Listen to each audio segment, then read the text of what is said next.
안녕하십니까. 부동산계 유재석, 네, 유재석입니다.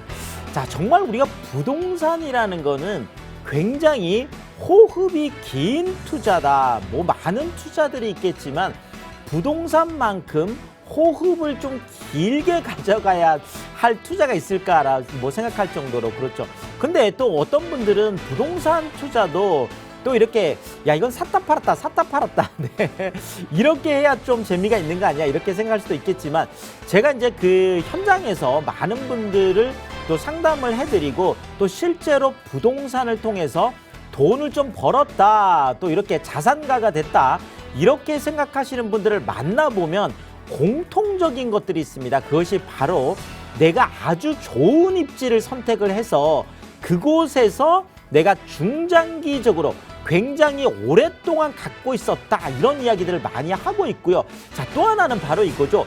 그 시절에는 그 사람들이 그곳의 가치를 몰랐는데 나는 그곳의 미래 가치를 보고 투자를 했다. 그래서 그곳이 미래 가치 10년 후에 20년 후에 이곳이 훨씬 더 좋아졌기 때문에 내가 돈을 벌 수 있었다 이런 얘기들을 많이 듣거든요. 그래서 제가 오늘은 자 그렇다면 우리가 지금도 늦지 않았다.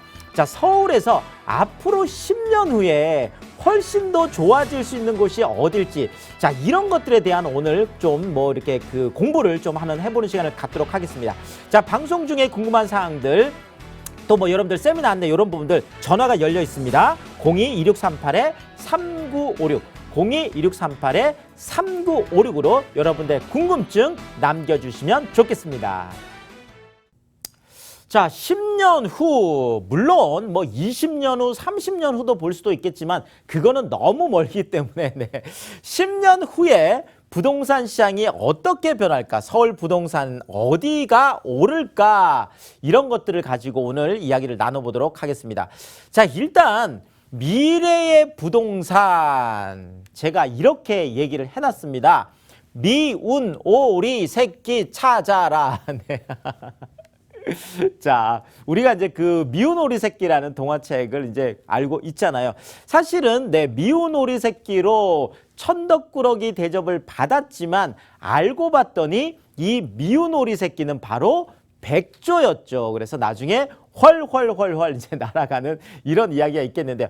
결국 우리가 미래의 부동산에 투자한다라는 거는 이런 정말 나중에 백조로 올라갈 수 있는 이런 걸 보고 우리가 뭐 저평가 지역을 찾는다 이런 얘기도 많이 하는데 어쨌든 미운 오리 새끼 찾기 게임이다. 요렇게 얘기를 하면서 뭐 제가 이제 몇 가지 좀 예를 들어서 좀 말씀을 드리고 싶은데요. 자, 서울 최고의 부자 동네, 대한민국 최고의 부촌이 있습니다. 그곳이 바로 개포동이 되겠습니다. 자, 제가 이렇게 얘기를 하면 지금 우리 시청자분들 중에 많은 분들이 아니 뭔 소리야. 개포동이 무슨 최고의 부촌이야. 뭐 압구정도 있고 거기 뭐 대치동도 있고 이런데 자, 지금 현재는 그렇습니다. 지금 현재는 개포동이 지금 한 2년 전부터 해서 지금 평균 아파트 가격이 거의 평당 한 7,600만 원 정도 거의 8천만 원 가까이 지금 물론 지금 새 아파트들이 지금 많이 들어온 그런 이유가 되겠지만 어쨌든 지금 개포동이 1위예요. 네.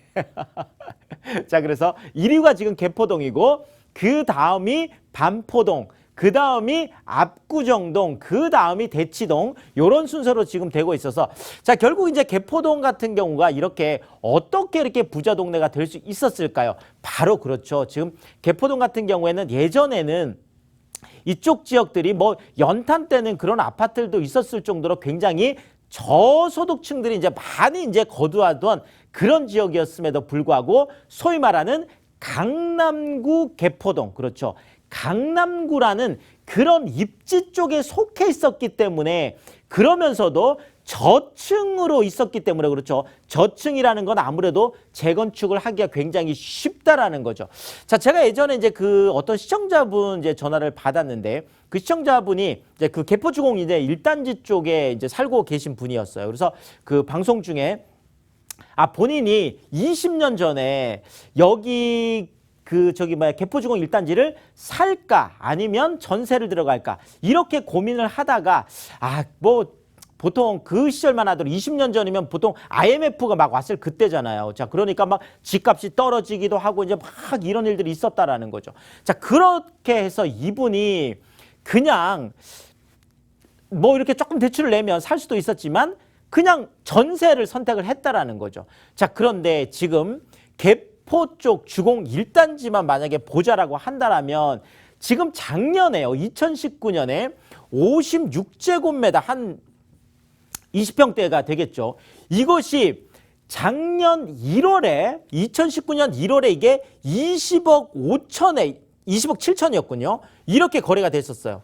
자, 그런데 1년 사이에 무려 재건축 이제 이주 막 되고 하면서 빨라지면서 이것이 30억 5천까지. 야, 어마어마하게 많이 이제 물론 지금 조금 조정을 받긴 했지만 작년 말에 가장 비쌀 때 30억을 넘어가는 이런 기염을 토했다라는 거죠. 자, 결국 이 시청자분도 그것 때문에 이제 너무 이제 안타까워하는 이런 것들이 있었었는데 결국은 그 시절에 그렇죠. 자, 개포동에 만약에 10년 후에 20년 후에 미래 가치를 봤다라고 한다라면 이분 같은 경우에도 지금 좀 자산가가 돼 있을 수도 있었는데 어떤 이런 선택의 문제가 있을 수 있다라는 거죠. 자, 또 하나. 지금 서울에서 가장 비싼 아파트를 보유하고 있는 동네가 있습니다. 그 동네가 바로 반포동이 되겠습니다. 자, 반포동 같은 경우에도 예전에는 뭐 요게 제가 20년 전 얘기라고 한다라면 지금 반포 같은 경우는 한 10년 전 얘기가 되겠는데요. 자, 그 시절에 10년 전, 20년 전에는 IMF가 왔을 때고 10년 전에는 금융위기가 왔을 때죠. 자, 이 금융위기가 왔을 때 반포 자이라는 아파트가 분양을 했었는데 84제곱미터 33평이 이 시절에 한 10억 3천, 10억 8천 뭐 요 정도 어쨌든 분양을 했었어요. 자, 그런데 이때도 반포 같은 경우에도 그렇게 사람들이 많이 투자를 하는 곳이 아니었기 때문에 자, 이때 고분양가 논란이 조금 있었어요. 그래서 당첨되셨던 분들이 무려 40%가 당첨을 포기를 했습니다. 네.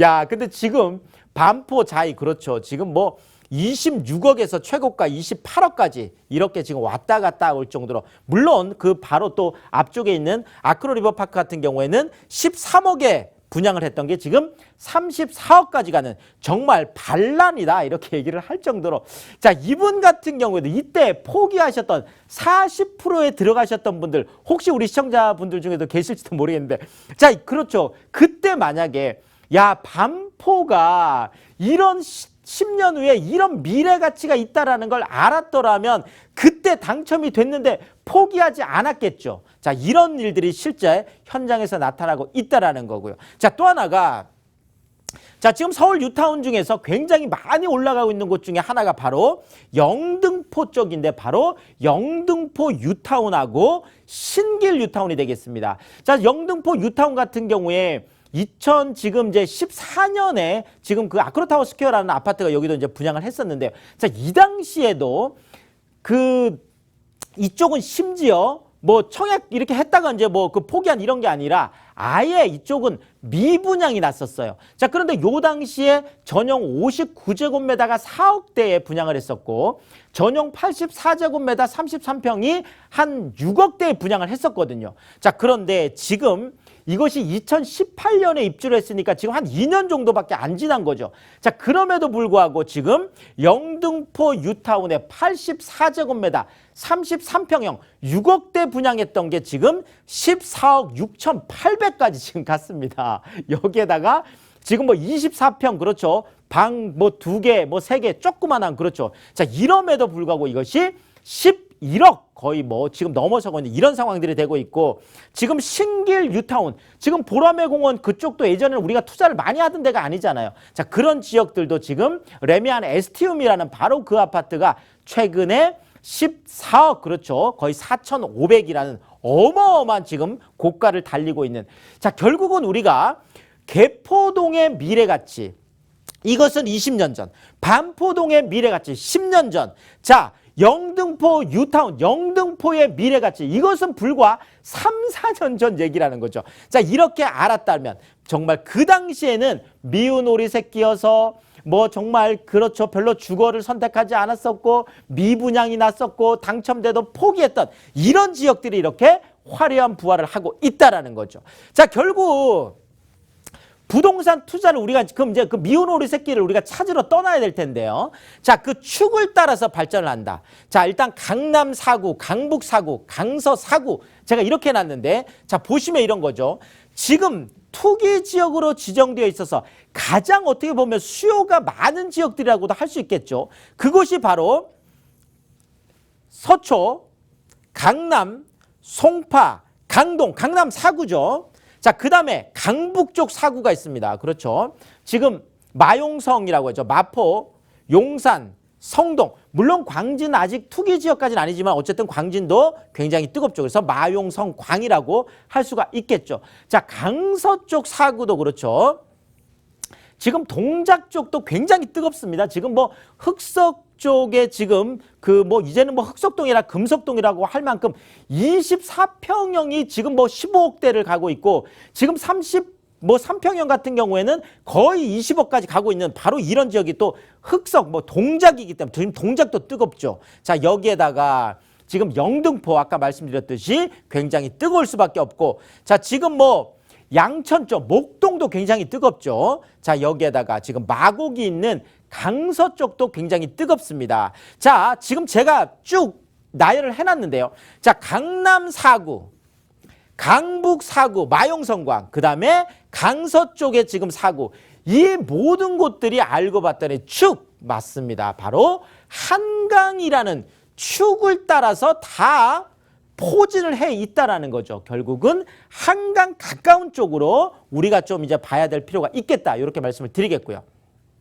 자, 또 하나가 결국 부동산은 한강이라는 이 물을 따라서 흐르기도 하지만 부동산은 또 철길을 따라서 흐르기도 합니다. 자, 철길 중에서 최근에 많은 각광을 받고 있는 것이 바로 수도권 광역 급행 철도라고 하는 그렇죠. GTX죠. 자, 그 중에서도 GTX 노선이 하나만 지나가도 대단한데 그 GTX 노선이 더블로 크로스가 되는 멀티 역세권들이 있습니다. 자, 이런 쪽 우리가 좀 잘 봐야 되겠죠. 당연히 뭐 뜰 수밖에 없겠죠. 자, 서울역, 청량리역. 자, GTX A 노선 지금 B 노선이 되겠고 지금 청량리역은 GTX B 노선 C 노선이 되겠고요. 자, 지금 강남권 복합 환승센터라고 해서 삼성역과 봉은사역 이 사이 같은 경우에는 GTX A 노선, C 노선 여기에다 지금 KTX까지 이렇게 지금 합쳐지고 있는 노선이 되겠고요.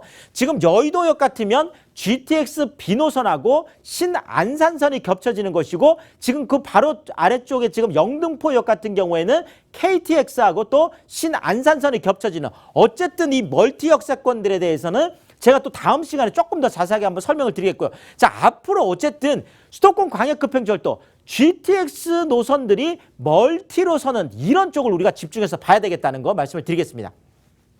자, 또 하나 우리가 이제 중요하게 봐야 될 게 제가 10년 후라고 얘기했잖아요. 자, 근데 10년 후에 어떻게 바뀔지에 대해서는 우리가 상상으로 하는 게 아니에요. 상상을 하는 게 아니라 이것은 바로 2030 서울 플랜. 자, 2030, 20대, 30대를 위한 서울 플랜이 아니라 2030년까지 서울을 이렇게 만들겠다라고 하는 서울시 도시 기본 계획이라는 게 있는 거죠.